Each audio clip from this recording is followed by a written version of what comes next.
This is Paul Turner, the immigration barrister at Imperium Chambers. Paragraph 3225. Finding a solution.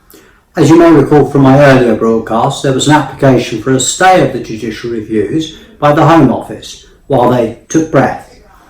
Despite it being opposed, the application was granted and the breath was given. But it was given on the undertaking that the Home Office provide a position statement in respect of the stance that they were going to take in respect of the outstanding judicial reviews. You will also no doubt recall that at the time they were appealing to the Supreme Court. That appeal, however, has been withdrawn, as I explained previously, and has now been fallen away. Secretary of State seems to accept that Balajigari is good law. I have received the government submissions, position statement, and can reveal that some of the rumours and tweets that you may well have seen on Twitter and on Facebook as the Secretary of State's position is true. The Secretary of State has decided to withdraw the judicial reviews, in effect to concede them. And reading from the Secretary of State's position statement, has made the momentous decision to, I quote, withdraw the decision under challenge and consider it afresh and in accordance with the Court of Appeal's decision, unquote. The Court of Appeal's decision, of course, is that of Balajigari. The Secretary of State goes on to say that further guidance on this issue will be published, and I will of course update you with that guidance and when it is published and how it can be applied and used and ought to be utilised in any further applications. As to which cases will be considered and the order in which they will be considered, the Secretary of State has decided to take the cases in chronological order, i.e. to take the oldest cases first, and they will be decided.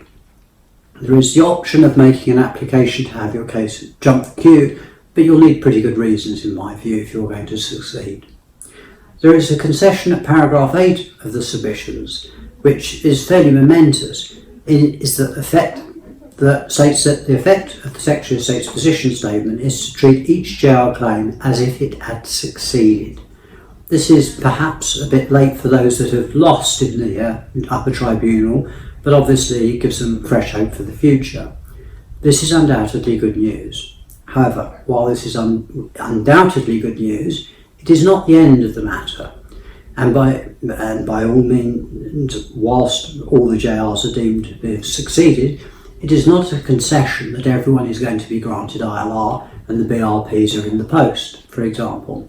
Indeed, whilst this represents a victory, and a fairly major victory, and an acceptance that the previous refusals were wrong, this does not necessarily mean that everyone will be granted leave.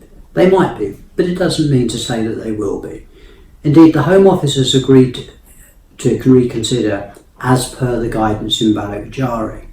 It's important to remember that the case of Balajigari was won on the basis that the Secretary of State's actions were procedurally unfair, i.e. that individuals were not given the opportunity of providing an explanation for the tax discrepancies. That was one of the key factors that allowed Balajigari to succeed. If the Home Office does revisit the decisions and conducts proper interviews and asks for reasons for the discrepancies, it will be vital for the individuals to be prepared, i.e. by getting sufficient evidence to show that they were not dishonest or providing a reason for the discrepancy. Therefore, I would advise, look at the previous reasons for refusal and be prepared to provide an explanation or obtain evidence to explain why there was a discrepancy. Otherwise, someone who does nothing could find themselves being interviewed by the Home Office and being on the receiving end of a refusal that is Balajigari compliant and left with no option but to go home. If you have been affected by paragraph 3225 and have an outstanding JR and are unsure what to do, perhaps wait or perhaps contact your lawyer. If you have any further questions, please do not hesitate to contact me, Paul Turner, at Imperium Chambers on 0207 242 3488 or at Clerks at Imperium Chambers or at theimmigration.barrister.co.uk. Thank you very much for watching. This has been Paul Turner, the Immigration Barrister at Imperium Chambers.